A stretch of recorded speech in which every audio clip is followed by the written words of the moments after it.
Welcome to Magic Morning Wood. I'm Clive Davis. And I'm Ron Scott. That he is. And today we're going to be talking about the film STROSZEK. Is that how you pronounce it? STROSZEK? I was pronouncing it STROSZEK. I think it's STROSZEK. STROSZEK. I think so. Okay. West German movie, 1976. It was technically 77, I think it was released, but it was made in 76. Yes, yeah, that's the date on the on-screen date is 76. Okay, So, before we kind of get into what this movie's about, I'm particularly interested, and I'm sure the listeners at home will be as well, because me and Ron haven't actually discussed this prior to recording. And I'm actually a big fan of STROSZEK. I think this is like the second or third time I've seen it, and it's my choice because we usually do this. Like fourth, So last week, or the last episode, which was Brain Dead, was my choice, right? Right, and STROSZEK's mine. So I actually have no idea. Was this the first time you've seen this movie? Yes. You've never seen this I'd never even heard of it before. Oh, okay. Okay. So. Uh-oh. Oh, there's someone having a look in the room that we're in. Do you think there's supposed to be a class? No, I don't think so. I don't know. You think he was looking for a friend or something? Okay, never mind, listeners. Yes. Brief interruption. Cut that part out. Well, might keep it in. Yeah. So, what did you make of STROSZEK? Okay, before I get into what I made of it, I'd like to ask you, Clive, why did you choose this movie? Why did I choose STROSZEK? Yeah. Well, I'm a big fan of the writer-director Werner Herzog, who made this film.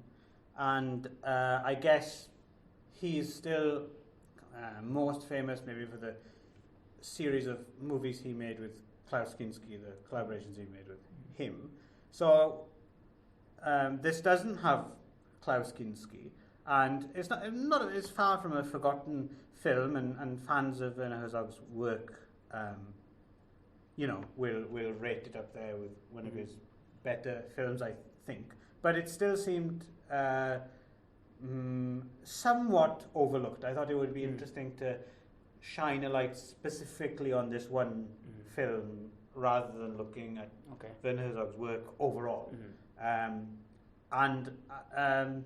I just really, really, really like this movie, and I think it's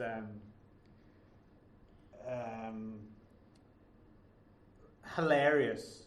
I think it's a very funny movie, and I think it's probably a bit more of an inspiration as well.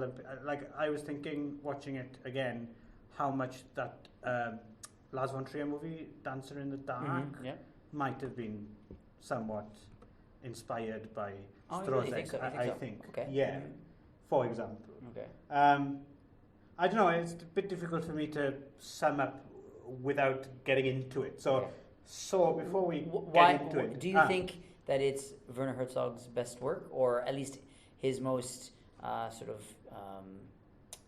standalone movie, or like that's more like sort of like it sort of represents him the most or something, or? Well, I suppose that's actually quite a good question. That's another reason maybe.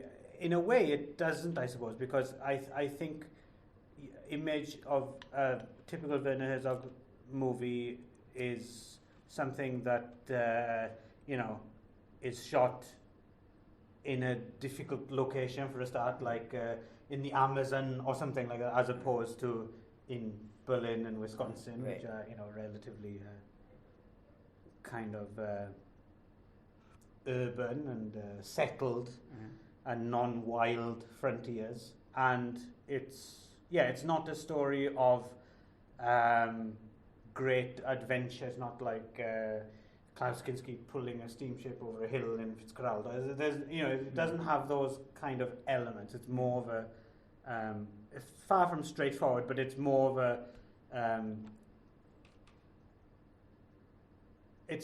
I can imagine it being much less of a logistic challenge to make than some of his more well-known films. So even though those films are great anyway, I think part of the myth of those films in a way is, oh my God, how crazy are they taking this crew out into the Amazon and trying to do this? That's kind of part of, the myth of those movies. Whereas STROSZEK, I think, stands alone more for how good it. There's nothing in it where you'd say, how the hell did they do that? Or, do you know what I mean? There's none of that. So it kind of stands alone without all that baggage, and you can appreciate. I'm still not sure how they got that chicken to dance, but. No. Yeah. So I think it's a part. It's not a canonical Werner Herzog film, maybe, but I do think it ranks among one of it. If I was putting together a Herzog retrospective, I think STROSZEK would definitely be in there, and I think a lot of Werner Herzog fans would think so as well. Yeah. So anyway, stop dodging the question, Ron. What did you make of STROSZEK? Well, I almost think that almost like you chose this movie just to see what I thought of it. Almost like because it's like. No. I honestly, that wasn't the case. This is just a creeping suspicion I have had. Why? Well, let me ask you. Why do you think that? Why do you think I don't like it? Not necessarily think that I don't know. I don't know what you think. That's what I'm waiting to find out. But I just somehow. Well, when you replied to my mail, you didn't say I'd asked you had you seen the film. It wasn't I've seen it or it was I'm still trying to get through that. Which no, actually, I can tell you that's not because it was the movie itself. It was because the version I had downloaded actually didn't work.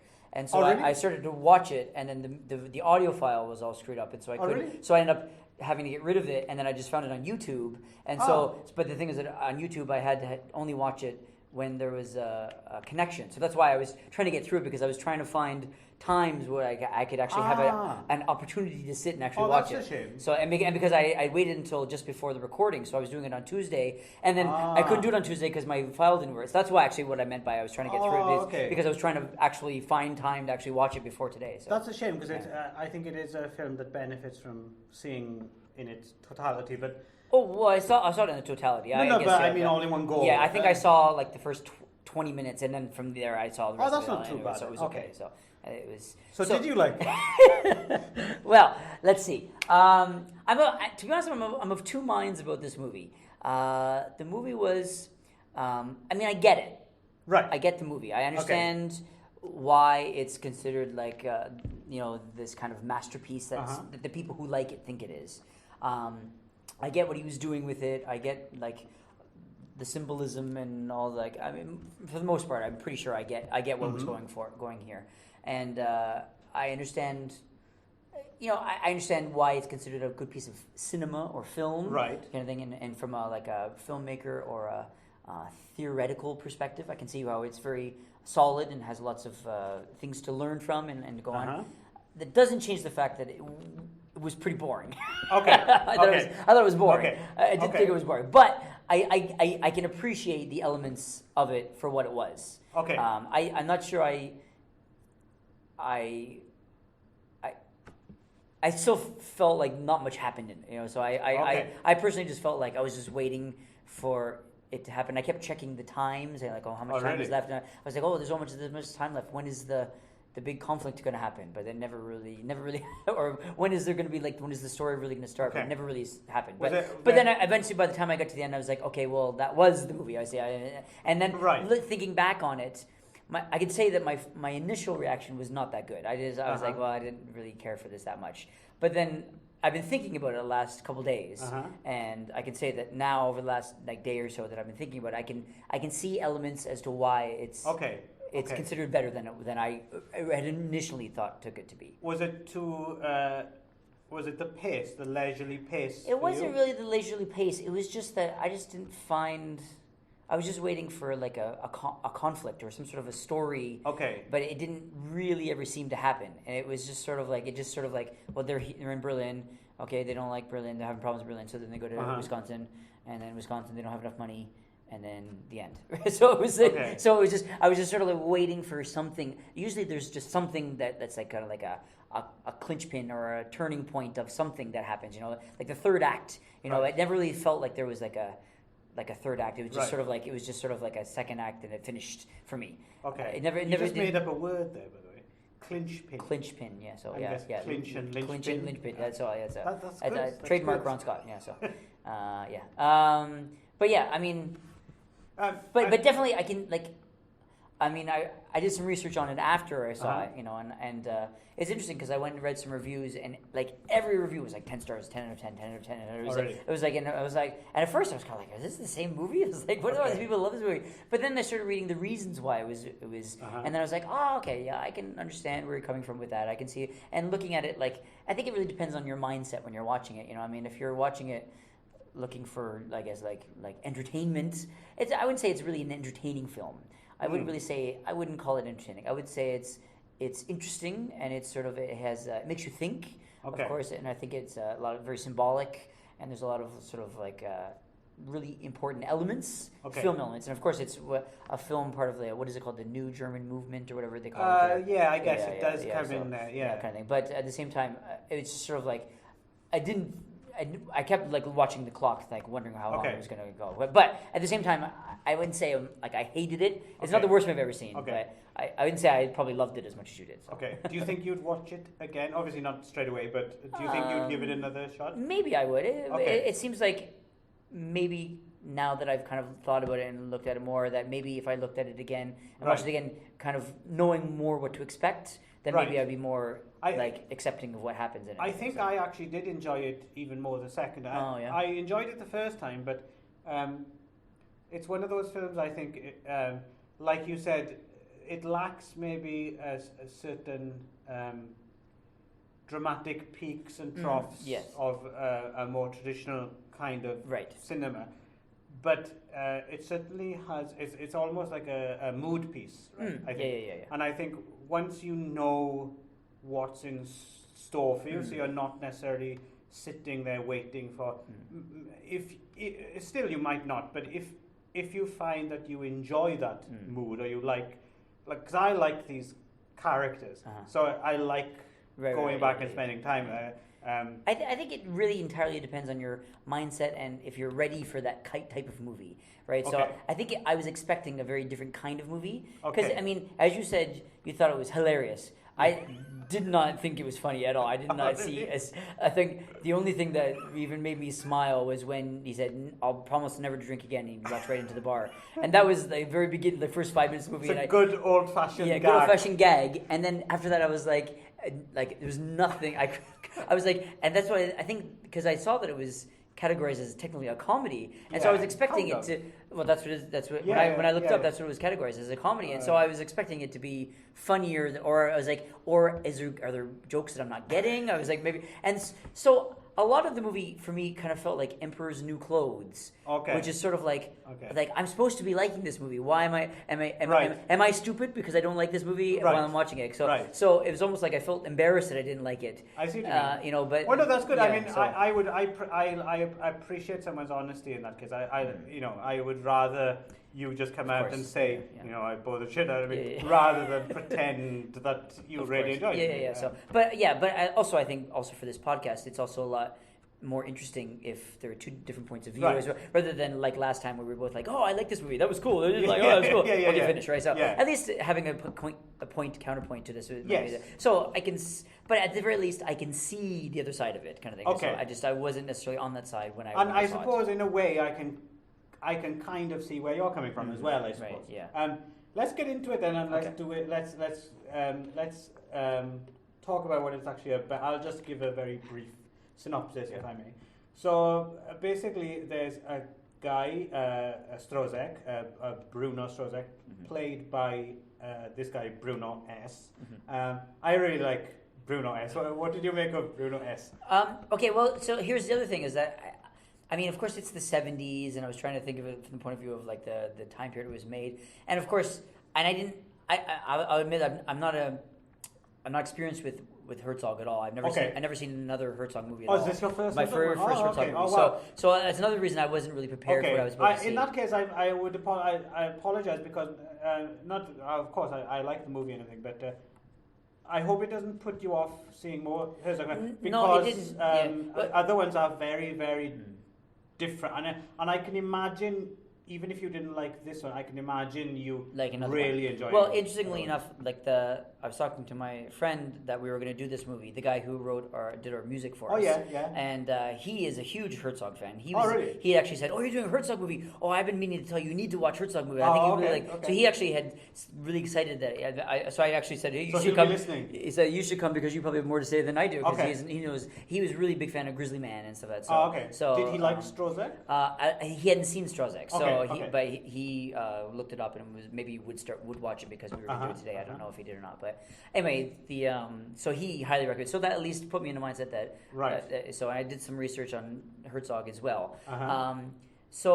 But I didn't realize until I was watching it that he didn't use actual actors. So that was where. Well, he does and he does. He does and he does it. Well, at least most. In the same way that Warhol and Paul Morrissey like to mix actors with non-actors, which.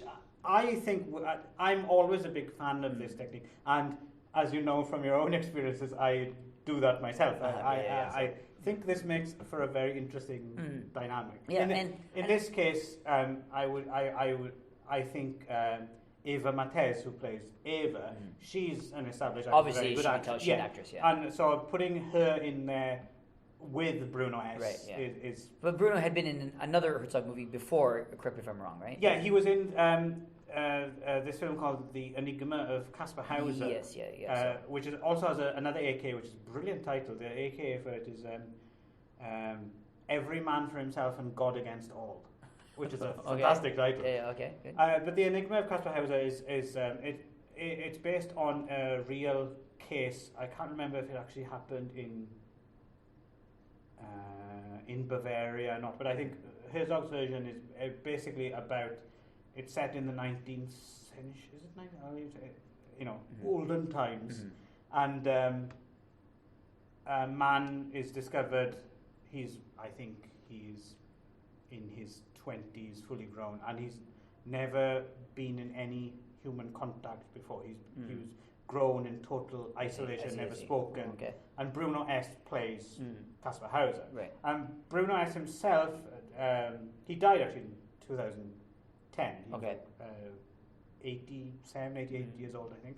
And he grew up, apparently he was the unwanted son of a prostitute, and he was beaten until he was temporarily deaf, and ended up in a mental institution, and I think he was institutionalized for a lot of his life. So a lot of STROSZEK is Bruno S.'s story. Yeah, I heard it's semi-autobiographical, or semi-biographical. Yes. But he himself is not really an actor. He's just a guy that's... Yeah, he's not a trained Herzog found actor. For this other movie, and then he used him again, kind of, right? And you can... it's interesting, I think, at the beginning of STROSZEK, when basically Bruno S. is kind of playing himself, he's playing this guy STROSZEK, and he's being released from prison, and we get the feeling that he's been institutionalized for most of his life, right? The backstory we find out, he's been in and out of homes, and he's finally released from this prison with his, he's got his bugle. Yes, yeah. And what's the other thing he's got? The accordion. Yes, a bugle and an accordion, and it's in Berlin as well. We should, and I think there's some allusions that is he of Turkish descent. I don't know. And I think he speaks Turkish a few times. There's something in there about. He comes from the Turkish quarter of the city. I'm not familiar enough with Berlin to know if there's anything intrinsically kind of bound up in that, Right. But so when we first see him, it's quite interesting, because at first you think, is this a misstep? Can you have him as the main character? Because he's, at the beginning at least, he's really self-conscious of the camera, isn't he? Right. You can see him delivering a line and then looking over at the camera. So was that right? This is kind of my point, was that sort of knowing that he was not an actual actor and a lot of the other people were not actual actors, it sort of took me by surprise and took me out of it a little bit because I was kind of like, well, wait, what's going on here? And I read afterwards that I guess he needed a lot of coaching before each take. And so a lot of like he ranted or raved and whatever. Apparently very exasperating. Very difficult guy. But I guess Werner Herzog was used to dealing with Klaus Kinski, so maybe it was. But then of course he never used Bruno again after this. Correct me if I'm wrong. Did he ever do it again? Let me think. I think those are the only two. I think he worked for another director who made a documentary about Bruno Hess, which I think Werner Herzog originally saw Bruno Hess in, and then said, I have to work with this guy. Yeah.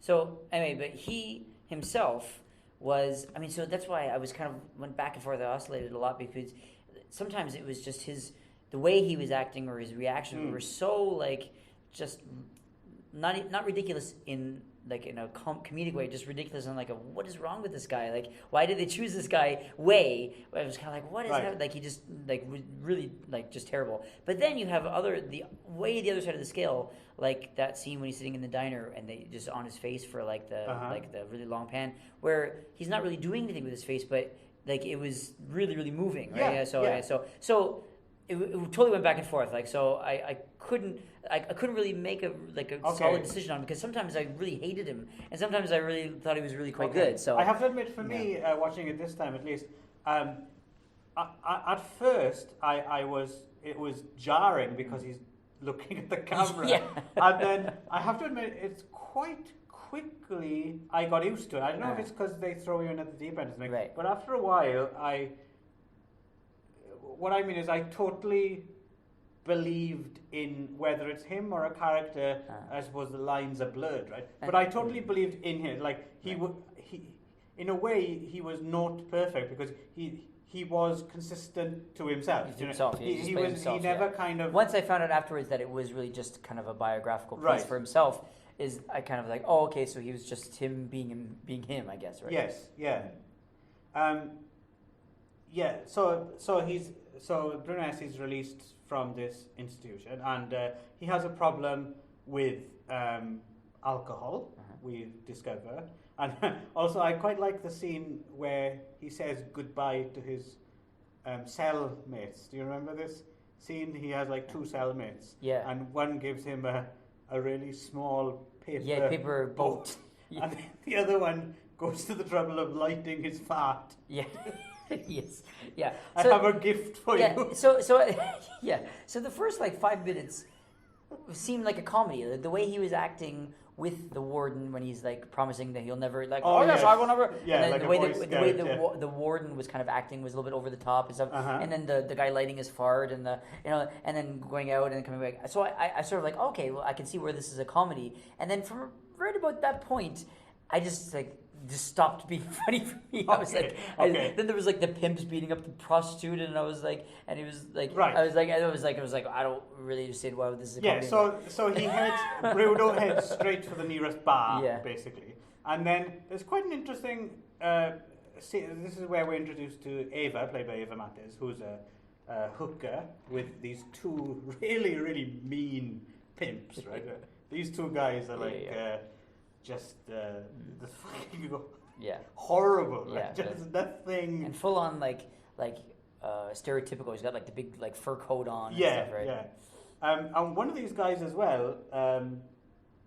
I wrote down his name, Wilhelm von Homburg, I think his name was. I was genuinely surprised. He was a real pimp or something, wasn't he? I heard. Well, he was not a real pimp, I don't think, but he was a pretty fucked up dude who was in and out of prison. Like an actual criminal. But what's interesting about him was he's in Ghostbusters 2. Really?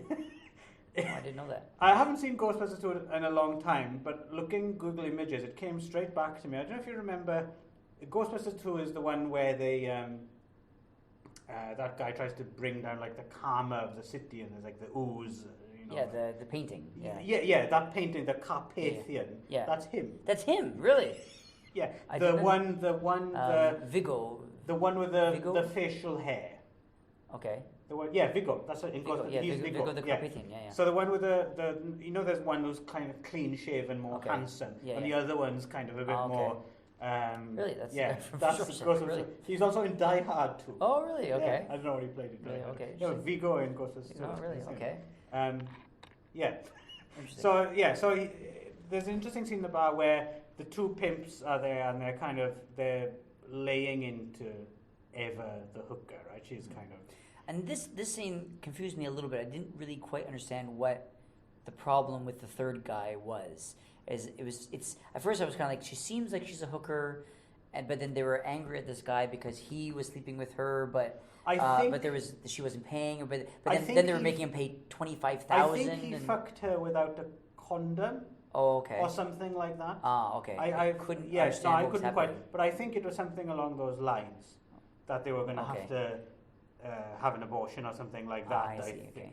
But then they were saying you had to pay like $25,000, and I didn't know what do they use in Deutschmark if that was a lot or not. I didn't think I did. I was I don't know if this is if they're charging him a lot of money or if this is normal. So I didn't know. Yeah.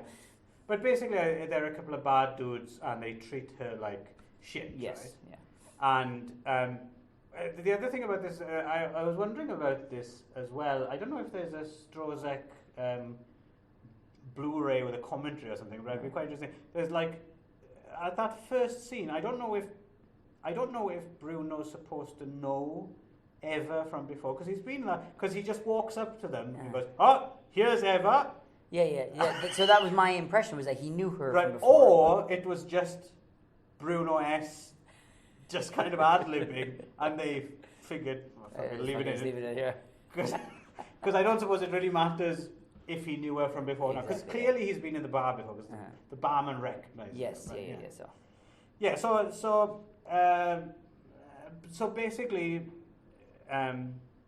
she's this put-upon hooker, and she moves in with him. He seems to be totally oblivious to what she actually does for a living, right? He doesn't seem to know how she makes money. She just keeps saying, "I'll get some money," and he's good, and he doesn't seem to have any concept of what's going on. And the way he makes or doesn't make money is quite interesting. He's a busker, right? And I quite like his way of, he goes into the small courtyards of buildings and just plays his glockenspiel and accordion to the people in the buildings, and I assume they throw rain money down upon him. If he's lucky. I yeah, guess, yeah. So there's a whole sequence where he plays a song on his glockenspiel, yes, on his accordion. That's quite nice. I quite like. Which apparently is also him. Which he also plays. He is also a musician. And he has a piano in his apartment, which apparently is two his pianos. Piano. Yes, two pianos. Well, one piano and one. Not a piano. It's like some kind of. I don't know what you'd call it. Organ or harmonium. It's a slightly different sound. Yeah, isn't it? That tinkly. Yeah. Obviously, neither of us are musicians. Yeah, it was some kind. It was some kind of a keyboard. Yeah, but it seemed like there were two piano type things. Yes. One was an actual piano. One was a sort of a piano. And just to, sorry, I have a bit of background here. That is his piano as well. And apparently, the reason this movie came about in the first place was Werner Herzog was planning to make a movie adaptation of the play Wojciech, and it was going to star Bruno S. But in the end, I think quite rightly, Werner Herzog decided, no, I've got to do this with Kinski, and the version that he made with Kinski, that's a great film as well. But apparently Bruno S. had taken the time off from whatever job he had at the time. So I guess he was working in a mill or something, like a machinist's mill, something like that. Yeah.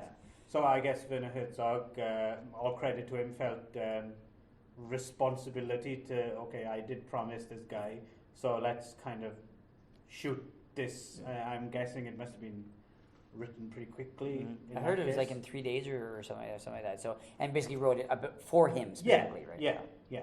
So and it was also filmed in Bruno's actual apartment. So these pianos his piano, were actually his pianos, right? So and then he has this whole thing talking about like when Bruno is gone, what will happen to my piano? Apparently that was real. That he was really worried about what was going to happen to his actual piano. So so basically, it's a bit of back and forth here for a while. Is Eva comes to stay with him, but then she's obviously kind of a very heavily masochistic woman to a certain extent, so she keeps going back to these two asshole pimp guys, and they just treat her like shit and bring her back again, and she runs away, and then finally she's had enough, right? And she's like, okay, and they really beat her up one time, and she's and then they come into his apartment, and there's that really weird bullying scene where they make him kneel on the piano. This was the scene. I found this hilarious. Okay, when I was watching this. This is the scene. I really want to talk about this scene. This scene was the scene where I sort of started going, okay, wait a second, what am I watching here, right? And I was thinking like, okay, is this what 70s Germans think is funny? I was like, maybe this is the joke that I'm missing here. Right. I was like, because I don't know, there's these really mean pimps who are just beating up these people who just broke into this guy's apartment and beating him up in his own apartment, and they force him onto his piano to kneel, and they put bells on his back. And I guess comedy gold. it's like he's balancing these bells, and then they smack him because his bell falls off, so they put him on it. And I was it's like, slightly homoerotic as well, because he's like spanking his ass spanking and stuff. And I was like, this is the kind of the turning point where I started saying like, maybe I'm not gonna like this movie. Maybe I don't know what because I was kind of like, well, I don't know if I'm just not getting the joke. Or, I mean, is this supposed to be a joke? I was like, I wasn't sure if I was supposed to be laughing at this, and then I didn't know what is with the bells? And it seemed to me it had to have been completely improvised, because I can't imagine that they would have said, make sure you balance those bells on that guy's back, because it just seems like why would they do that? I was like, why of all things would they choose, like, you want to go and beat up the guy, why would they make him kneel on a piano and balance bells? I just didn't understand what was. I would hesitate to say. I would hesitate to say that it's actually supposed to be funny. I'm not saying that. I just found it, I guess, absurd, I suppose. Absurdly funny. And a lot of it is like that. Like I can see someone else's reaction would be different. But I certainly think, I don't think the filmmakers would mind. Do you know what I mean? I think it's that kind of open to interpretation. Like, well, maybe this is funny, but it's funny in an uncomfortable way, but that's fine. You go ahead and laugh, but it probably says more about you than. But I don't know, because I usually really like dark humor, I like black humor, I like things that, like, I laugh at things that make me uncomfortable. I really enjoy that. But this one, I just didn't. I don't know. Maybe it's just I was just too far removed from the situation, because I just didn't know what the correct reaction was supposed to be. I think as well, it's but also grim. It's grim. Like everything's grim. The city's grim. So it doesn't invite. It's almost too black for black comedy, just because there's like, oh jeez, I'm glad I'm not this person, or I'm glad I'm not Bruno S with these two. I think that really hits it on the head, which is my reaction to this movie, which is that I think going in, I was expecting it to be a comedy, at least a comedy by 1970s German standards. I knew what I was expecting, like a Jim Carrey movie or something, but I knew what I was supposed to expecting, not a broad humor, but at the very least I expected something. But then it was just so like depressing, the whole thing. To be fair, I don't think it is. I don't think it. I think it would play exactly the same to a German. I think even more so actually that. I mean, I don't think Germans go for this kind of thing in general. I think they do like very broad humor and slapstick, and so I would imagine some of our German friends actually might. Actually, our friend Bernd, I think, might hate STROSZEK. I would imagine. Really? Okay. Yeah. But I know that Germans have this, sort of reputation for the dark side and for like laughing or having more of a really darker sense of humor than maybe other. Oh, really? Western. I've never heard that before. Or not even just a darker sense of humor, but like I know that their porn is really, it's really, not for, not an acquired taste. I've heard, they have very acquired taste, Right, maybe so. Is sort of the German kind of the reputation anyway. Right. So I don't know if that. Apologies to our legions of German listeners. Yeah, but anyway, I have nothing against Germans, but I thought maybe it was coming from all comedy comes from a point of reference, right? Right. So you need a point of reference. So I was just wondering if this was coming from a time and a place point of reference that I didn't have. So I was wondering maybe I wasn't getting the joke, is what I mean. I think it probably comes more from Herzog than anything else. Maybe it could be that I too, would imagine. So. I don't think he's much of a representative or an ambassador for any for time and place. German No. comedy. Okay, right. Because, like you said earlier, in a way, this you're quite right. This does come from that era of they call the New Deutsch cinema, right? And later on in the movie, when they're traveling to Wisconsin and stuff, does put you in mind of the road movies that Wim Wenders was making around, and they tend to lump Wim Wenders, Werner Herzog and Fassbinder all together as a new and it's true, they were all creating this kind of very exciting new cinema at the time, but at the same time they were very much into their own trips, right? Like I don't think they hung out with each other, do you know what I mean? Yeah. So or used each other as inspiration, really. Not really, no, I don't think so. But you're right, there's clearly something in the air for all this to spark off at the same time. So yes, they have a neighbour as well, played by this guy Clemens Scheitz. I like him. He was also in Enigma of Caspar Hauser, and he was in a couple of other Herzog movies. He was in Nosferatu with Klaus Kinski, and another Herzog film I'd really be interested to do on this podcast, actually. It's another atypical one. It's called Heart of Glass, which is famous. The Heart of Glass is famous for the cast playing the entire movie hypnotized. They were hypnotized before their scenes. Okay. Yeah, Heart of Glass is a very interesting movie, and this guy Clemens Scheitz is in that movie as well. Okay. And he's.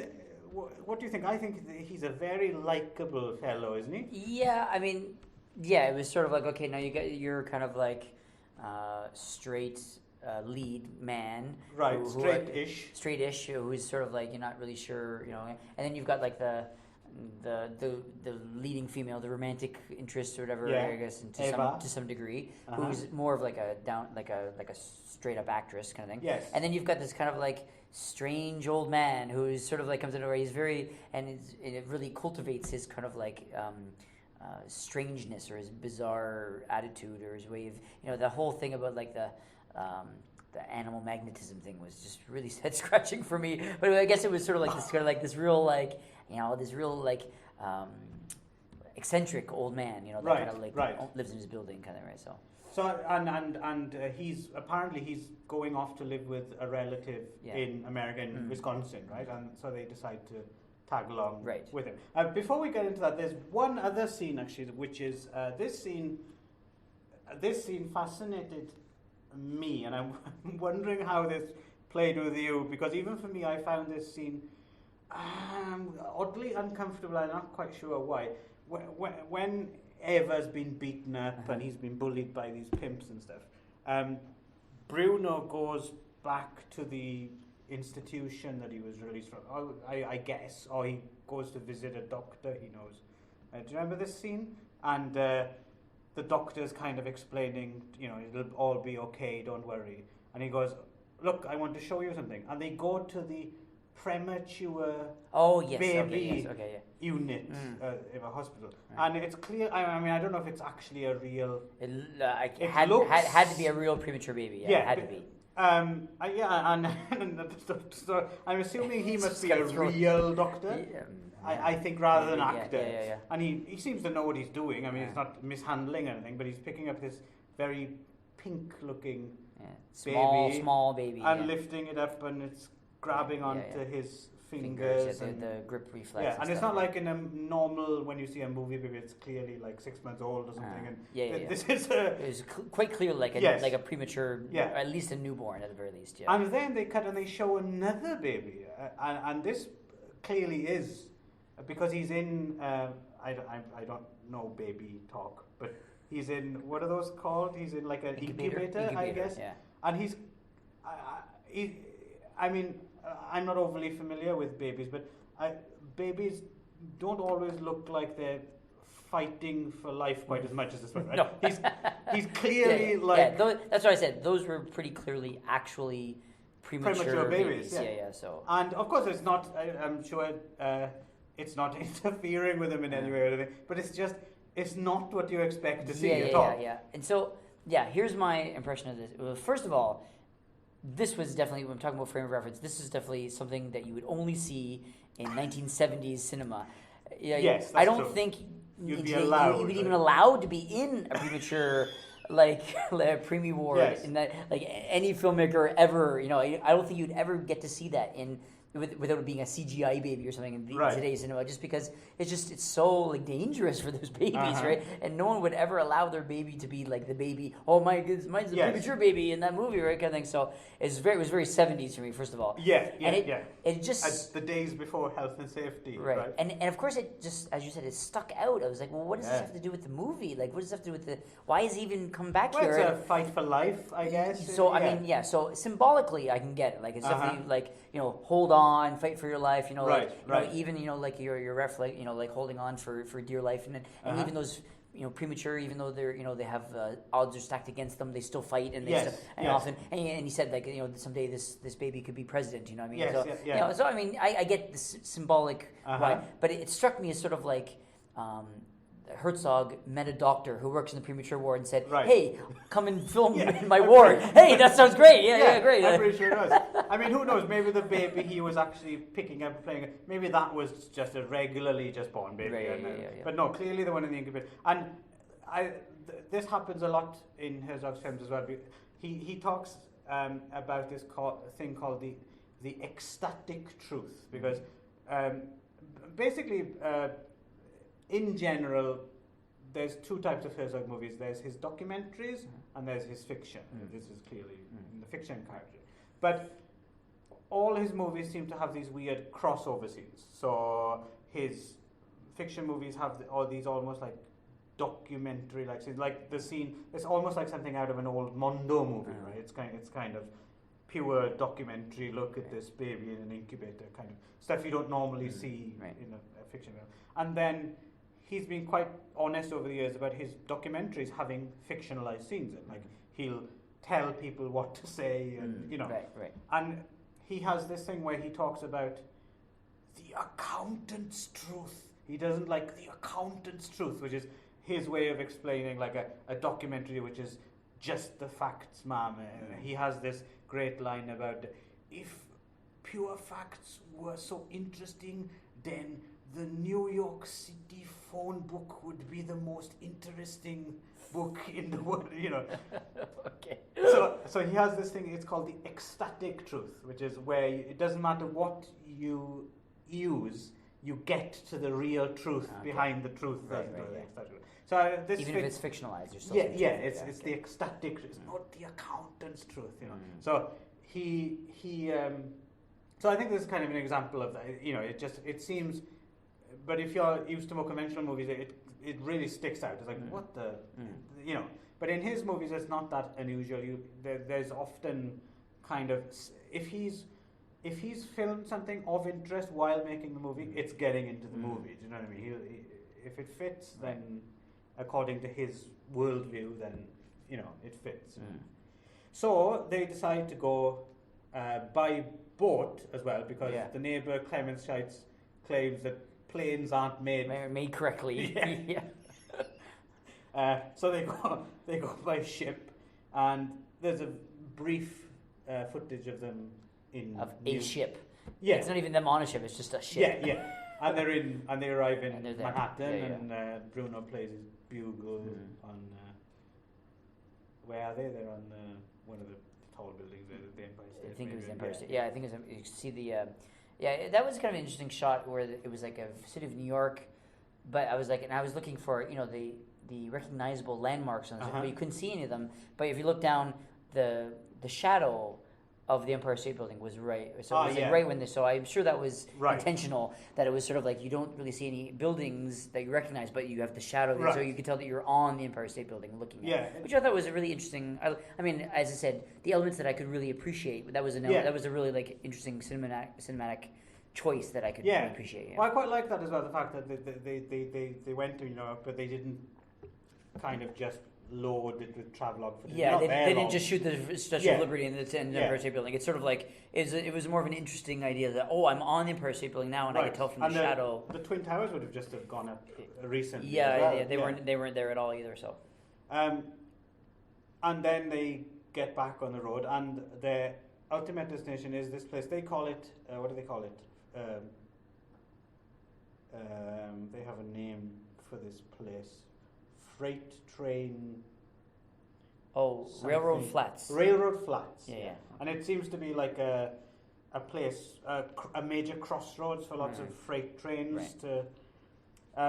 This is actually Plainfield, Wisconsin. Yes. And there's some interesting background about this. I mentioned earlier this director who made the film about Bruno S. documentary. And there's 3 directors who are actually thanked at the very beginning of this movie, I noticed in the credits. There's this Lutz Eisholz. He's the other guy who put Bruno S. in his movies. And he also thanks Errol Morris. I don't know if you're familiar with Errol Morris. Another great filmmaker, you know, like Thin Blue Line, and this guy Les Blanc as well. And the connection, which apparently was misspelt, right? Yes, yeah. But the connection between Errol Morris and Plainfield was Errol Morris was his first feature documentary was this thing called Gates of Heaven. I don't know if you've ever seen this, about pet cemeteries in Los Angeles. Anything by Errol Morris. Oh yes, yeah, okay, I know what you're talking about. Anything, it's a great movie. Anything by Errol Morris is worth. You've seen that? No, but okay. I know the story. I know the story you're going to tell. Yeah. Okay. So just for the benefit of the listeners, that they probably know it as well. But so basically, Errol Morris was a film student, and I'm not sure if he was a student of Werner Herzog or Werner Herzog was like a visiting. He did like a talk or something, and his Werner Herzog's point of view, because Werner Herzog made his first feature by stealing a camera from the university where when he was leaving the film class, he stole one of the cameras from the film school and made his first feature. And what he was saying was, you young American filmmakers, you talk and you talk and you talk about making a film, but you never actually do it. And he made a bet with a young Errol Morris, because he was always procrastinating, right? I can relate to. Yeah. And if you make your first film, I will eat my own shoe. And Errol Morris, of course, went out and made Gates of Heaven. And Werner Herzog, who has a habit apparently of making these weird deals with his cast member. There's another great movie he made called Even Dwarves Started Small, which is another one I'd love you to see. It's a all midget cast. It's a really interesting movie. And he made the cast of this movie do things apparently that they were not comfortable with, and he made a deal with them. If you do finish this movie, I will jump into that sea of cactuses. And there was like a field of cactuses, and he did. Apparently, at the end of shooting, he took a running jump and he jumped into a field of cactuses. And apparently, he's still got also known as cacti. Cacti, thank you. Yeah. And apparently, to this day, he still has like needles in him. Still, seriously. So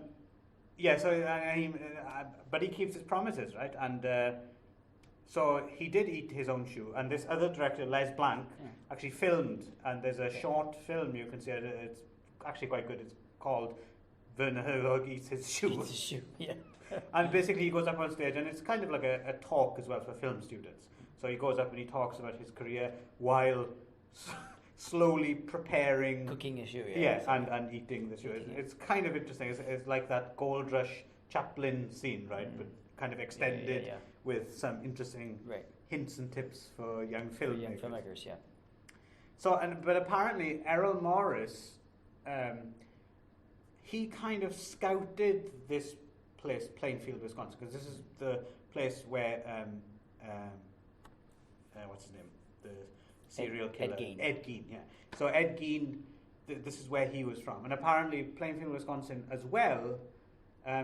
Apparently, it has like per capita or something. It has the highest rate of serial killers than anywhere else in the United States. Like a lot of serial killers come from this small town. So Errol Morris went to Plainfield, Wisconsin, and he just kind of picked up on a vibe, apparently.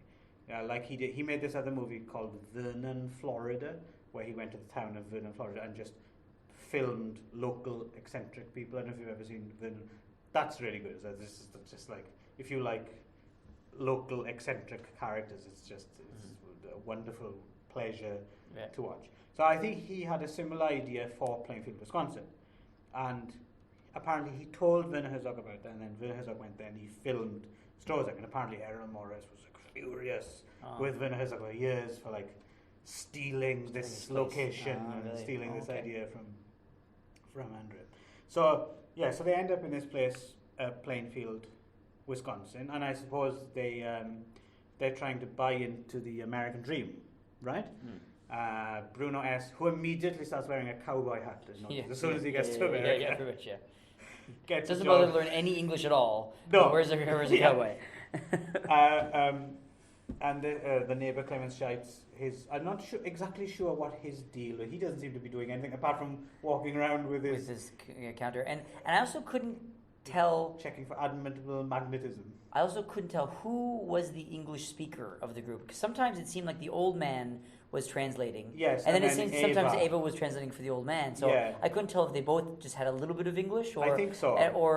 But it seemed and like Bruno's just totally, and Bruno just had nothing, right? So, but I got the impression that sometimes the old man was translating completely for Ava. She didn't understand at all, and then other times she was completely translating for him. So it was like, well, who is the English speaker here? And then she's all of a sudden has a job as a waitress, and she's completely fluent in English. So I don't know. All of a sudden. What more confusing for me was what this guy Clemens Scheitz was actually. Why did he go to America? He didn't seem to have a job waiting for him. I know he's older. How would you even get a visa? I don't know if their visas were different in that times. Anyway, and how would he even have this American cousin or nephew that he knew about? Right? Bruno S. ends up working as a mechanic's assistant for this guy. And this guy, I'm assuming, is I can't remember, is he a cousin or nephew or something? Nephew, I think. He's an odd one as well, isn't he? I assume he's one of the eccentrics that Errol Morris wanted to film. I have no idea if he's actually an actor or just because clearly a lot of the people they've just asked him, like the trucker in the diner, the way he delivers his lines is clearly they've just. Can you please say these lines? Also, the biggest, like, obviously this is not an actor person, were the cops at the very end, who literally ran to him and then just dragged him. It was like a high school kid. You are under arrest. You're under arrest. And then just dragged him. It was like if you had told like an elementary school kid to pretend to be a police officer. This is exactly what they would do. Right. But I think it works perfecly well. It's like this kind of like eccentric place, right? Yeah. So. But this guy, he seems like kind of like an okay, but progressively he seems to get. I think he ends up kind of bullying Bruno a bit, and he likes his beer as well, right? And then there's one bit where he's doing something. I think you know what I'm talking about. This dance. Yes. Do you understand what the fuck he was talking about? I thought he was talking about like his method of having sex. Right. Was my impression. That was sort of like you hit the nickel, you hit the dime, you hit the penny, you hit the quarter, and it was sort of like I thought it was sort of like the angle that you insert the penis during sex. It was my understanding. That's what I thought. I thought it was just his particular method of having sex. I understand. Yes, I think you're right, but I couldn't figure getting into the logistics and what? Yeah, but I was like, is a penny like a euphemism for something? Like what's the quarter must be the okay? Is that the deeper you go or something? Or you I was a bit lost on that. Pulls out his own tooth with some pliers. Yes, and that was true. Yeah. Yeah, so he's an interesting character. And then the one thing the movie didn't do more of, I was slightly disappointed because I was expecting something, was the next door to the garage. There's some kind of land war going on between two farmers with shotguns and tractors driving by this small strip of land. I thought that might blossom into something, but it didn't. Or I assumed, again, knowing that as I'm watching it that these are mostly non-actors, I assumed this was like a real rivalry that they were just inserting into the movie, and I couldn't understand, like, if it was this small strip of land and they were both fighting, why wouldn't they just split that strip of land, in half, because obviously then they would get to use it, and then they wouldn't have to fight over it. But I suppose it makes more sense actually. Have half of it rather than the whole thing. I suppose you're right. It might make more sense that it's a real thing. So they just turned up to make this movie, and someone told Werner, those fucking farmers, and he's like, "This is wonderful. Let's put it in the movie because it just seems so. It is ecstatic truth. It seems so like irrelevant and so and you out can't there. imagine you're writing it's sort of like you can't make this stuff up kind of thing. So I was like, it has to be something that they just found out about nearby and they just included it in there. Right. Because then it didn't turn into anything. Yes. It was just an image of these guys driving a tractor with a gun, right? In the end. So Bruno, Eva, and Scheitz, they end up getting one of these prefabricated homes that are delivered on the back of a truck. I don't know. Do you call these tract homes as well, or is that a different thing? I'm not entirely sure. Could be. Yeah, so so it's one of these prefab furnished horrendous things that comes on the back of a Which truck. looks shiny new, but I'm just imagining what it would look like these days. It would just just fall apart within 2 years or so. But I guess it's all wood paneling inside. It's the 70s dream, right? Dream, yeah, exactly. Which I have to admit, I do have a thing. I have a nostalgia for that. Even though I was born slightly late, I was born in a certain part of the world and with older siblings, so I kind of consider myself a token child of the 70s in a way. So this seems very familiar to me. There's something about its gaudy horribleness which I find very soothing. Well, on that note, I also find it interesting to watch watching the real fashions and hairstyles of people really from the 70s, which sometimes you forget about. And these days you see movies that are set in the 70s and they tried to recreate those. But they're always too stylish. It's always just a little bit not quite right. And so I actually found one interesting thing just actually watching. So people actually wore stuff like that. Cars on the and road the cars, as well. The cars and the haircuts, and so and that this is actually what people look like in that time.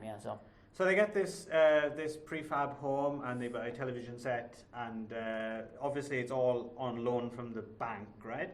And they start falling behind. They can't pay for it. Eva starts hooking again. She gets a job at waitress at this truck stop, and inevitably she ends up. Well, in the end, she goes to Vancouver with this guy, right? Yeah. That she's picked up. And they slowly basically lose everything. They repossess the home. I don't know if you've ever seen the movie Cockfighter with Warren. Another future Magic Morning Wood classic. Cockfighter is one of my all-time favorites. So there's a very similar scene in that where they take away someone's prefabricated home in the back of a truck. It just reminded me of that. And the other thing of note here I think is fascinating is when they have the auction. They have the auction. Oh yeah. This was obviously also not an actor. This was obviously a real auctioneer. That they just found. This guy is a professional. In fact, I looked him up. Apparently, he's like some kind of award-winning. I don't know what they call auctioneer. No. What do they? Is it called speed yodeling or something? And it's just like the thing is, I don't know if you ever grew up with anything like this, but when I was a kid, there was a mart, a cattle mart in a nearby village, and I remember as a kid, I did actually hear these guys. It's not that amazing for me because when you hear, especially when you're a kid, you assume everyone knows about this, but I hadn't heard it for a long time, and then watching it, I was like, fuck, that's amazing. Well, yeah, I mean, I've seen. I'm not unfamiliar with it. They didn't have it where I was from, but definitely I've seen something on a television show or something recently had a similar thing where it was a reality show or something where someone did this and then they did it and they give an example of it, and so I knew that it sounds like that, but it still kind of baffles me why they do it like that. Because, and here's the thing, is that I'm listening to it and I can't understand anything he's saying, and I'm sure everyone else doesn't understand what he's saying. So how do the people know what they're voting, what they're, how they're, and then they say yes, but how do they know what they're saying yes to? Because I can't hear anything. I feel clarity would be more important, I'm in disagreement with you there, because I actually think you do, and it's weird. It's one of those things I think that bypass, because I've been in cattle mass where this happens, and I remember kind of being able to follow it, because I couldn't follow that though. If you're there and you're bidding at something and he's there pointing at and it's, I think there's enough detail that you know if you're ahead or not. You see what I mean? Yeah. And he's just thinking it out loud to process it quickly. Okay, yeah. But I just felt like I was watching, I was really trying to listen to what he was saying to see, like, if I was going to bid, how would I know when to say? But I couldn't understand anything that was coming out of it. It just sounded like sold to you for 25. And I was like, how did that person know to bid? I had no idea that how did they know that they were bid? I would end up like putting my hand up and then I'm buying something I didn't realize that for a price I didn't know. I'm guessing in those communities that would be something that you see but more regularly. But it seems like something that you can't just come in for the first time. You have to have experience with it. Yes, I think so. But then again, that's so many things in rural areas are like that. Like that, right? I guess. Yeah. So, but it was. What I mean is, an outsider coming in is maybe so rare that it's almost not worth worrying about or tailoring. Yeah. So I mean, my opinions on how auctioneering is done is notwithstanding. It doesn't matter. This was obviously another example of someone that's interesting that lives nearby. That STROSZEK said, "Hey, come be in my movie," right? Well, actually, Werner Herzog is obviously clearly fascinated by these people because at the same time he made a short film all about auctioneers. Oh, really? Okay. It's called, it's like 25 minutes long or something. It's called How Much Chuck Would a Woodchuck Chuck? Oh, okay. And it's actually quite good. It's quite. Herzog made a few of these like shorter movies as long as features over the years as well. There's another brilliant one called The Great Ecstasy of the Woodcarver Steiner, which is about this guy who's basically a carpenter and a woodcarver, but he's also an Olympic level ski jumper. That's really good. I would highly recommend The Great Ecstasy of the Woodcarver Steiner. Okay. Yeah, so Herzog made this How Much Chuck Would a Woodchuck Chuck. So he's obviously really interested in this, and it wasn't enough just to have this scene. He made an entire film about it. And that film was after STROSZEK? Well, no, I'm guessing it must have been filmed at exactly the same time. Right. And it may be released a little bit later. But no, I think they're both like 76 production. Right, okay. I can't imagine he went all the way back just for that. Yeah. So, they've lost everything. So Bruno and Scheitz decide, I'm not quite sure what their logic is here. They get in the car. Sorry, before you go on to that, there's one more thing I wanted to ask you about the bank guy. Oh yes. The guy who the guy who comes round to pick up the debt and What about him? Well, again, here's another example of someone who's obviously not an actor. I didn't think he did too badly. He wasn't too bad, but he was obviously inexperienced in acting, kind of thing, right? So and he did okay with it, but you could tell he was a little bit like, oh, what am I doing, kind of thing, right? So, but I thought he was okay, but one thing. So I kept saying that I kept checking the time, see how much time was left. So, but it seemed like his two scenes were really close together, which kind of I found very strange. Because the first scene, he comes in, he says, "Okay, well, we need you to pay because we're going to repossess we're going to repossess your TV." Yeah. And then Eva gives her a bunch of the money that she made hooking, and he's like, "Oh, okay. Well, usually they give us a check, but this will be fine. Okay, all right. See you later. Bye. Okay, and I'll give this to the bank." And so you figure that would be good enough for a while. Right. But then, like 2 scenes later, he's back and he just takes the whole house, and it gets escalate quickly. I felt like the scenes were too close together to show a passage of time. So it was either like he took the money and then kept it for himself, and then went back to do it again, or was it supposed to be that interesting? I hadn't even considered that because it didn't feel like there was like there was time passing where they were still not paying and then he was coming back. It just felt like it was like suddenly he's back and now he's going to take the whole house now. That's interesting. I never even considered that possibility. But you could be right. He could be pocketing because it's cash. Yeah. But I think more than anything else, I think my guess would be Herzog has never once taken one of those seminars on how you're supposed to do the 3-act structure. Yeah, I know that. Well, obviously that, but I wasn't sure if I was supposed to be thinking that more time was passing, or was it supposed to be this short amount of time? I think the way I read it is it's just an escalate. I mean, it's like okay, this is the because in a way it's a very a standard. It's an inevitable tragedy. It's not like a shock or anything. So I think when it comes to this point, sorry, I've suddenly got a horrible buttoned up flaming. There we go. When it comes to this point, I think rather than belabor the point, I don't think Herzog is necessarily interested in the story arc. I think he takes it for granted that, well, you know what happens next, but he's interested in imagery and mood and stuff as opposed to obviously it's symbolism and things, right? So they've lost everything. So Bruno and Scheitz decide they've got some kind of plan. I'm not exactly sure what it is. They head for the bank in a car with a shotgun, and it's closed.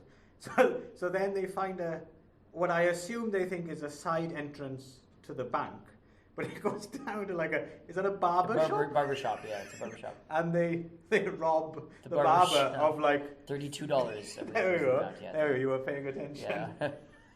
And then head straight to the supermarket to buy some food. To buy a frozen turkey. Yes, a large frozen turkey. Yeah.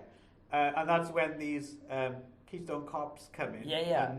Which take away. I think was the other thing closest to comedy for me up to this at this point. But it was not intentional comedy. I think it was just that these cops were they had obviously no idea. They'd obviously never acted before in their life, and they just no idea how a cop would actually react. It was there's no Miranda rights, or there's no nothing. It was just they just drive up and they run right to the guy as if they had known exactly. It wasn't even like they looked around to are you the guy? Is that him? It was like they ran to him. You're under arrest, and then ran out and they're gone. Right? It was like. Well, it's a lot of this. I'm guessing is real guerrilla filmmaking. I'm guessing. Maybe not even more than one take. Yeah, probably. Yeah, maybe they weren't allowed. They weren't allowed to be in the restaurant. In the walking around the shotgun, or maybe, but I suppose they those wonder they must have hired the policemen. But still, I mean, it's I don't know. Maybe in a small town like that, maybe they were a bit more conducive. You didn't need permits and things. Right, yeah. But still, I would imagine they still don't exactly have the time to get it perfect. Plus, as well, I don't even know if Herzog's that interested in. In that kind of. He strikes me as a man that I just sort of, but it probably wasn't important to him. He strikes me as a man who maybe doesn't have limitless patience for takes or something like that. Yeah. I got the impression a lot of it was one take. Yeah, it's more the energy of the first take than the professionalism of the Ed Wood style of filmmaking. Well, sort of, not as bad as that. I know what you mean, though. I mean, he was famous for not liking more than a couple of takes either. So, so that's Eva's gone. Scheitz is now out of the picture. We don't know what happened then, which leaves us with Bruno, who gets back in his car he goes back to the get the pickup truck with the winch, I don't know what you call that, tow truck, yes. Steal the tow truck, get some beers from the vending machine. He's got a shotgun and he's got his frozen turkey, and then he hits the road, right? And he just drives, and he ends up apparently it's actually in North Carolina, this place. But it seems to be like one of those, it's clearly near like a reservation or something. His truck breaks down, basically. He's actually on fire. You can see the engine's on fire. Yeah. Right? At the very end, it's on fire. It is on fire. But even as he pulls into that place, you can see the flames under the hood. So you started seeing a little bit. So he pulls over, and it's some kind of reservation town or something, right? So there's lots of teepees. It's a tourist trap. Headdresses, tourist trap, and there's a chairlift, and this place, which I know for a fact this was a total accident that Werner Herzog found this place, and apparently the crew who were with him just thought he was a fucking moron for filming this. This is the stupidest place I've ever seen. They were very kind of snotty about it, because it is that really kind of lowest common denominator Americana you can imagine. Right? You go in and it's like an amusement center, an arcade, and the first one you see, which I think is actually does make me laugh. I have a thing for pathetic kind of roadside attractions, and the more pathetic, the more I like. Well, then you loved it then. Yeah. So that's exactly what this was. So this one, the first one is the rabbit fire chief, which makes me laugh just thinking. Yeah. So basically, you press a button, put your money in, press a button, and I'm guessing there's an electric shock or something, and this rabbit's being conditioned. I was trying to figure out too, because when it showed the rabbit again at the end during the credits, it looked like he was like chewing on this wire. It could be. So I wasn't sure if it was electric shock that he was trying to get it to stop, or if it was that he was that it was a treat, or he was getting water or some sort of food or something. It was some sort of training anyway. So. But basically, he's sorry, I think it's genius. Okay. His cage is into the rabbit's just chilling out. So he presses the button, he rushes to the other side of the cage and jumps on a fire truck, a miniature fire truck, and he becomes the rabbit fire chief. Fire chief, yes. Brilliant. Yeah. If I could watch that all day, I think that's fantastic. But anyway, there's other ones, and there's the chicken that plays the piano. There's a duck that plays the drum. Yeah. Drum. But the main one is this dancing chicken, and I think that's like an electric plate or something, right? Yeah, I couldn't tell. It looked like at first I thought maybe it was like a turntable, like a record player that he was just walking on. But then I couldn't tell what it. So maybe it was like electrocuting the feet, and he was. I think so. I think I do so. remember reading that because I remember there's some element of cruelty involved. Yeah, I think they're all. Yeah, it's all animal there's cruelty. something that's like initially attracts him to go over to the jukebox, right? I think that's where the treat is. Yeah. And then he pulls it, and then crossing back, he has to step over this metal plate, which electrocutes him, and it kind of makes him look like he's doing this kind of spastic dance, right? And then on the soundtrack, you've got this awesome track by Sonny Terry, this kind of harmonica and yodeling, that's country music. I'm actually a big fan of Sonny Terry. Okay. I have a CD of all his. Oh, really? Okay. But it's very so kind you know of that song. Yeah, it's very kind of American primitive kind of, but it's got energy, right? I can imagine even if you weren't a big fan of that kind of American primitive kind of music, you would at least acknowledge that it's like in its unpolished rawness, it's got energy, right? It's got you know. I don't know if you like that kind of thing, but I appreciated it for what it was. It was used well in that movie. I think. Yes, it is. Where sort of like he like. It's like the call and answer with like the instrument and his voice were doing, kind of imitating each other. I think it was and Herzog used it again actually. I don't know if you ever saw Bad Lieutenant Port of Call, New Orleans. I didn't see that one. I saw the first one, but I didn't see that. Okay, with that's Nicolas Cage.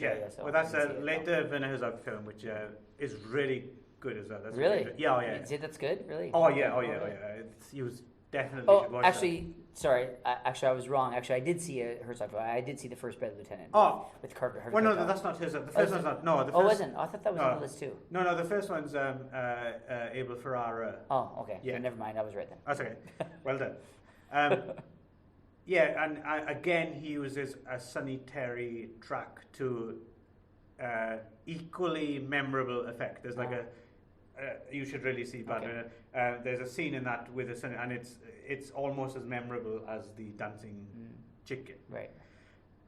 While this dancing chicken's going... And sort of finish your story that you started, which is that the cast thought it was so terrible that he was an idiot for shooting there that he ended up having to shoot it himself. Yes, that's right. Yeah, the crew kind of refused to do it, so he ended up doing it himself. Yeah.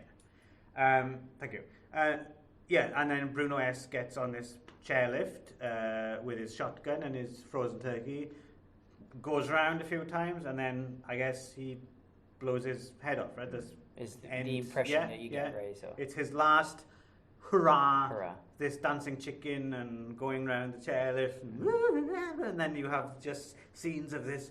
And I think I think the ending is just fantastic. That's the perfect way to end. Also that the crew was really thought he was an idiot and refused and basically went on strike and wouldn't do it. Yeah. He shot it himself, and now he apparently still says it's one of the best things he's ever shot. I think that ending, that whole end part is really good. I would say that, you know, up until that point, I was kind of like, by that point in the movie, when I got to the point, I was kind of like, I was a little bit despondent. I was kind of like, I was like, okay, I'm ready for this to end.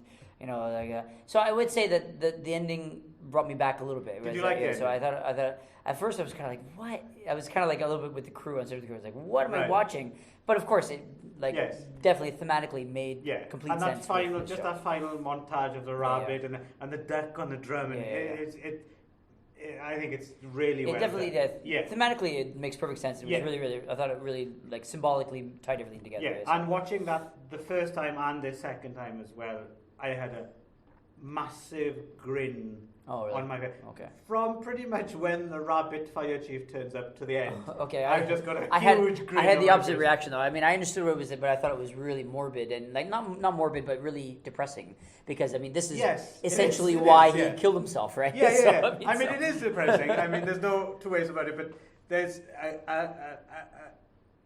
a gleeful kind of embracing of the, I don't know, American the darkness and there's what I mean is for me that's the kind of film I think if I was genuinely, and we'll get to this a little bit later on actually, is if I was genuinely at the end of my tether and suicidal and I watched this, I think this would be the kind of film that would actually bring me back.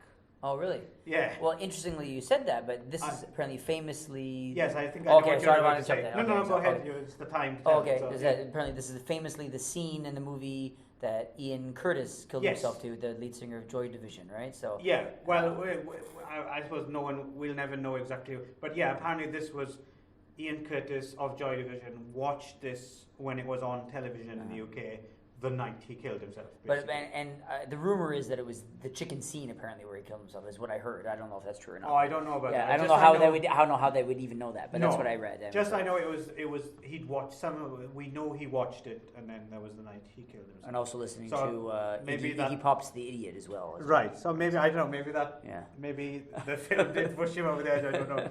But I think he had, from what I understand, he might have seen it before. But I feel like watching this movie, I don't think this movie would make me suicidal. I mean, it had to be, of course, Ian Curtis obviously was already prepared to do it. It just happened to be the movie that was on, I think, right? I mean, Ian Curtis I don't think it was any... I think a lot of people put some symbolic importance on those two things happening together. I think it was... My impression is probably that it was just more coincidental. Ian Curtis, I think, if anything... Have you ever seen Control, by the way? No. Very good movie. And... apparently it's also in 24-Hour Party People, which also I haven't seen. Yeah, I can't remember if they have the STROSZEK scene in 24-Hour, but of course, because it's about that scene, Joy Division and Ian Curtis are in it.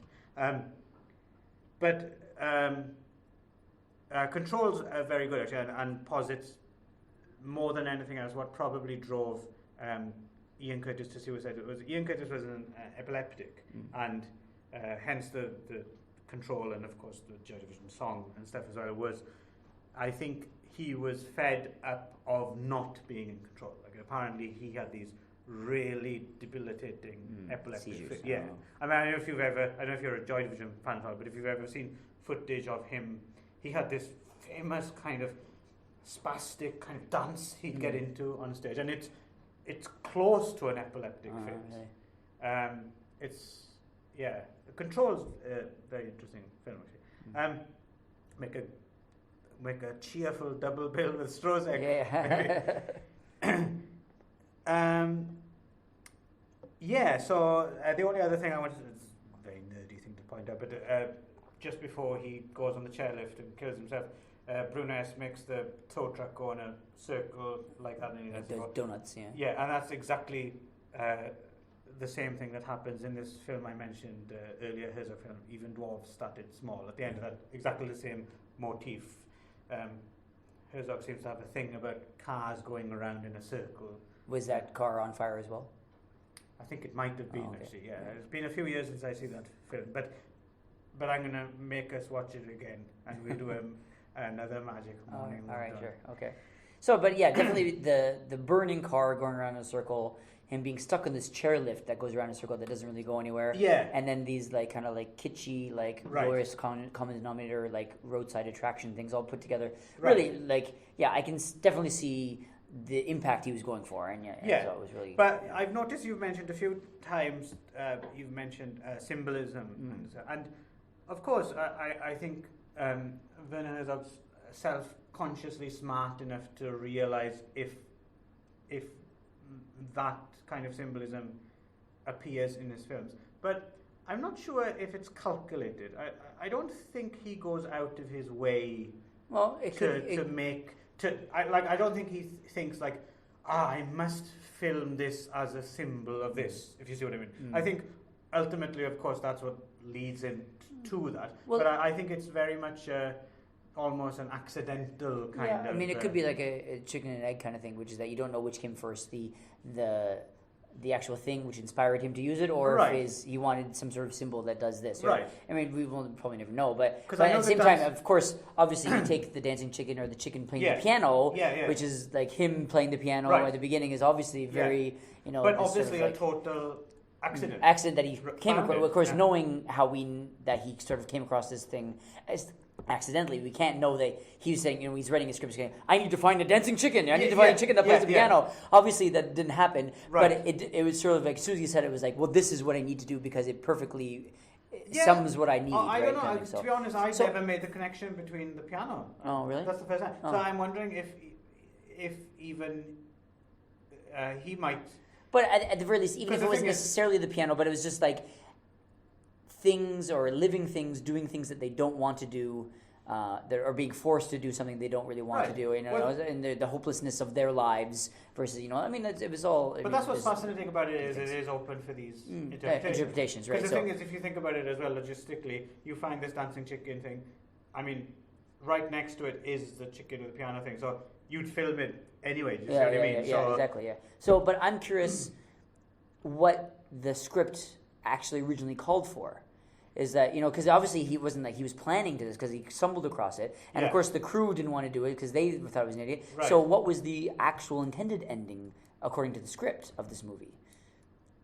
That's Yeah. That's No, interesting. it's interesting. Who knows? yeah. Or was he intending on finding something that maybe he just put, I need some sort of symbol for the hopelessness of this guy's life, or is Right. it that was it going to end? Because obviously they didn't even know they were going to find this chairlift, right? So how I guess not. how did they know Yeah. they were going to just Bruno kills himself. The I end, guess that's probably would have but been. they didn't know how, right? So, Yeah, and then they stumbled across this place and they wrote it in. And I have to admit, I always admire that, and I wish because I don't have as much experience in filmmaking, I think the concept of going out there and hoping you come across something is terrifying. it is, yeah. Unless- Especially when you're like overseas and you. Yes, unless I guess if you've made a career of it, like and it's happened so often. that you're just rely like, on it now. Don't worry. Oh, yeah, we'll figure something We'll out. find a dancing chicken or something. It'll be fine, Yeah. So, in a way, I'd quite like to get into just doing more stuff, even if it's rubbish, just to build that muscle and gain confidence that don't worry, something will come along. Because some of my favorite movies, I think, have come out of this kind of totally accidental process, and no one could ever have written such a thing. Yeah, exactly, right. So I'm really curious. Again, if there's ever a Blu-ray with a commentary, I wouldn't mind watching that because I'm really curious about how, like, what was it supposed to be? I mean, because obviously that wasn't the plan. So have you? I suspect during the course of thinking about and talking about it now with me and remembering, have you warmed somewhat to this? Well, film? as I said, after the movie, I warmed a little bit to it, thinking back on some of the things. Right. Like there's like two scenes in particular, specifically him, Bruno himself. The one scene when he's sitting in the diner, talking to who was he talking to? It was after Eva leaves. He's in a diner. Oh yes. There's some random guy who he's talking speaks to. Turkish. Who speaks like another doctor or something that happens to speak some German, I think, or is it Turkish? I think. And he's clearly and he's told him the story. Yeah, and he's like, oh well, that's too bad or something. So and there's just this like scene where it just focuses on him for like a minute. Right. It's like a full minute of just him sitting completely still. But it was, and of course, like the average film goer is like, oh my god, this is so boring. Why are we just watching? This guy's not doing anything, whatever. Right. But at the same time, I felt something there. So obviously that was the impression as well. Of course, the big image is him standing watching the house being taken away, right? Yeah. And then it just stays on this like it's a very like big overhead shot, very from far away. And it's just this like tiny figure, just and everyone else kind of leaves, and the house is bought, and the house goes away, and he just stands staring at this empty space, which was a very moving, striking image, and so and I can appreciate it for things like that. It does have it doesn't change the fact that it is a little bit boring to watch some like a little tiny figure sitting, but at the same time I can appreciate why they were doing it. But it has a cumulative effect. I think some films demand a certain investment of, and even. I think some films even deliberately go out of their way to have boring stretches in a way that kind of replicate boring stretches in life. Yeah. I remember listening to... And certainly I assume living in this railroad flats place would be boring as hell, and so that was the idea is that they wanted to assimilate to this sort of experience of living there, right? I remember listening to, I think Terry Gilliam was talking about... Monty Python's The Meaning of Life. You've seen it. Yes. Do you like? Yes, I like all. I'm Monty Python fan. I'm actually one of those people who might even. Well, it's not as good as Life of Brian, but I have a thing for The Meaning of Life, and I think most people think it's their weakest film. But Terry Gilliam was talking about which one has. Sometimes I get Life of Brian and Meaning of Life mixed up. Which one has Every Sperm is Sacred? Meaning of Life. The Meaning of Life. Okay, that's one of my favorite songs. So. But what was interesting about Meaning of Life is Terry Gilliam was showing it at some film festival. I can't remember which one, and the filmmaker Henry Jaglom was insistent that it should win some kind of award or something, and he was like saying, "No, it's your masterpiece," and he was saying, and Terry Gilliam was saying, "No. I mean, it's got good bits in, but it's got kind of." Shit bits or not so good bits as well, and I totally know what he means. Like it's got some kind of throwaway. Like if you remember, there's one scene in A Meaning of Life where Graham Chapman plays that guy. He has been sentenced to death, but he has been able to choose the nature of his own death. Do you remember this? No. And basically, his death is being chased by all these beautiful topless women. Okay, that's and they're like filmed in slow motion, bouncing around, and they chase him until he falls off the edge of a cliff. Right? And it's like it's kind of a cheap gag in a way, but for me, it's Python at their most kind of jaded and slightly bitter, and Terry Gilliam was saying this to Henry Jaglom. No. There's shit bits in it as well. And Jaglom was insisting. No, that's why it's so good. It's because it's got the shit bits in it. And I think his way of thinking was it's almost like it's torn from life, right? It's got everything in there. Right. I think that's why I appreciate things like I like films that kind of aren't afraid to include banality and boredom and stuff, as long as it has this cumulative effect. But it's a very dangerous game to play, right? And it depends on how good your editing is as well. Yeah. Right? So I think that to play like the still the negative side of it, I think that my problem with it mostly was that I didn't feel that cumulative side as much. Okay. But that when I was saying there's the two banker scenes so close together, it didn't feel like it should have felt like there was more of a time passing. It should have felt like there was that they had gone through this and they paid it and now they run out of money again, or that like it kept showing him, the others kind of weird guys he works with at the auto shop, and he keeps just sitting there going like, I hate my life, I hate you guys, and they're all like, hey, we don't know what you're saying, right? And so he's like really dark. So, but I never really saw. And he was like, and he's really like complaining with Eva and stuff like that. But I never really saw him kind of devolve into the No, darkness. I It agree with felt you. a little bit sudden, and then suddenly they're robbing a shop and suddenly he kills himself. I agree with you. It yeah. is very sudden. And if I was judging this film for its craft, I certainly would say that's maybe a bit of a downside. But for me, just because it gave me so much joy, I suppose I'm willing to overlook it. Right? And more than that, I think the kind of scrappiness of it is inherent in what I like. Like if they'd have tried to make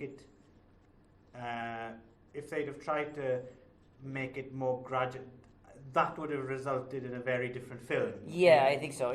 But also, I mean, I take your point. I feel like there was some other stuff like stuff that were just sort of like thrown in because he thought the novelty of it, like having the entire auction, or having like this weird, this talking about the pennies and the quarters, just the really eccentric slice of life that he wanted included could have been sacrificed in favor of story. I think so. I think that was my problem, is that it seemed that he sacrificed story in favor of these sort of like just these characters that he wanted to highlight, but I didn't feel like it really went anywhere. So, I would wager he would actually agree with you there. So I think he is more interested in capturing. Werner Herzog often talks about worn out imagery of cinema. He's interested in and that's not necessarily doing anything radically different. Just that you have stuff that you don't regularly see. Right. And I think you would have to say that STROSZEK does deliver that in spades. Right? I mean, it is. There's nothing quite like STROSZEK. And again, I think the problem when I watched it the first time was that I didn't have the appropriate. I wasn't appropriately prepared for what I was about to see. I thought that I was kind of expecting one thing and I got something else. Right. And again, I had no experience with Herzog in general. Right. I had no experience with what I was about to see. I was just I was kind of expecting this thing, and it was something very different. And I think it was more sort of surprising than I was for anything. So I was kind of like, wait, and kind of highlighting that banality and the kind of the boringness of that, kind of like it made me feel boring, which was, I guess, the point. But at the same time, I guess I would. I kind of. I assumed maybe that you had seen maybe more films with the kind of flavor, and if you hadn't, maybe this isn't quite a gateway drug film. Well, I think it's an acquired taste, right? So it's something that, like, if you like this type of movie, then you like this movie, right? Who knows? You might end up somewhere. I just need to have more experience with these types of movies. Are you at least interested in watching more? Yeah, of course. This kind of. Yeah, of course. Okay, that's kind. I don't know. We keep saying this kind of. I don't know what that means, but I'm not sure there's any movie quite like that. I think I also read an article that said Roger Ebert, the famous film critic Roger Ebert, included on his greatest movies of all time, and his quote was that it's one of the oddest movies ever made. I think that's what he said. So, which I agree with. I think it's a pretty odd movie. So you're up for more Herzog? Maybe, So if you want to do it, I mean, I'm up for anything. So I'm not. I wouldn't say no to anything. I mean, I'll tell you anything. But I'm just saying, like when I watched it, I can appreciate the cinematic aspect. I can appreciate it from a subjective point or an objective point of view in terms of the craft and especially knowing how it was made. But if you just watch it as a movie, not knowing anything about it, it's a bit of an oddball, kind of an obvious thing. But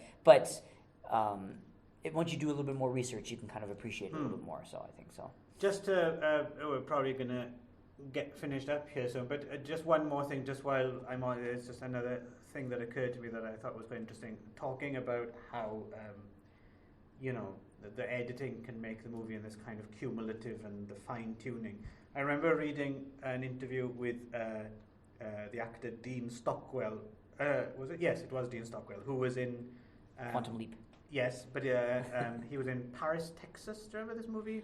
With I think Natasha Kinski was in it. It's a Wim Wenders movie. Yeah. Okay. And it is a great movie. It's very, but it's very sublime. It's hardly there. It's very kind of nuanced and it just gives you the flavour before kind of drifting off. And it's one of Wim Wenders' best, I think. I'm a big fan of Wim Wenders. But what Dean Stockwell was saying was he saw early rushes of the film, like an early edit. And Harry Dean Stanton's in this movie as well. Okay. Apparently Harry Dean Stanton phoned him up, and Harry Dean Stanton said something like, it looks like captured enemy footage of the movie. Captured enemy footage, okay. And Dean Stockwell hadn't worked for a long time, and he thought this might be his kind of comeback film. And apparently he just broke down, and he said, "Oh, this is a disaster." He was banking on this maybe being his comeback film, and he just thought this is the most boring piece of shit I've ever seen in my life. It was a rough cut, and then just a few months later, he finally saw it in its final cut at some film festival, and it had just been tweaked to perfection. You know what I mean? It was just a few more. It wasn't that massively different from the cut he'd seen, but it was just finely tuned, better, and maybe the music and everything, and it suddenly, wow, you know, what a difference it made.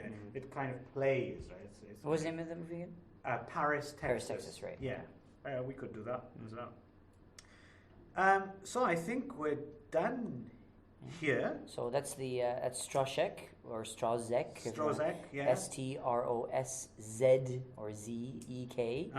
And I just watched it on YouTube. So if you would like to watch it, I didn't know it was you on just there. watch it on YouTube. It's full HD with the English subtitles and everything. Alright, I had no idea it was up there. So there we go, that's STROSZEK. I hope you enjoyed our ramblings. And join us again on Magic Manning Wood, where I will force Ron to watch another. Well, actually, next time will be my choice. So yes, none of that fucking European crap.